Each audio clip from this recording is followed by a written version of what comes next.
ఖచ్చితంగా అండి. నితిన్ గారు కొంచెం సంగీతం క్లాస్ తర్వాత. సార్ నేను వెంకట్ ఎన్టీవీ సార్. సార్ మీ అంటే మీరు పవన్ గారికి కొద్దిగా హార్డ్ కోర్ ఫ్యాన్. ఆయన మీ సినిమాలో ఏదో ఒకటి వాడుతుంటారు, రిమిక్స్ కానీ సాంగ్స్ కానీ ఏదైనా అండి. దీంట్లో ఏమన్నా పవన్ గారిది రిఫరెన్స్ ఏమైనా ఉందా, అంటే ఏదన్నా చిన్నది ఉందా దీంట్లో ఎక్కడ నెట్ ఉంది దీంట్లో?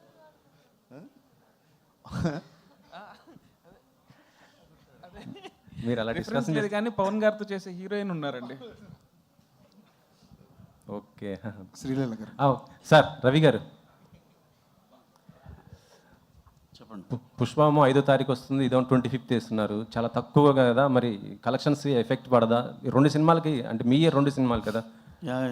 కాకపోతే పుష్ప వచ్చేపాటికి అప్పుడు 3 వీక్స్ అవుతుందండి. 3 వీక్స్ తర్వాత 50% థియేటర్లు 40-30 ఎంతైనా సరే ఆ టైంకి ఎంత కావాలంటే అన్నీ ఉంటాయి. దానికి ఈ సినిమాకి కూడా సరిపడా థియేటర్స్ ఉంటాయి. శ్రీలీల గారు, ఇదివరకు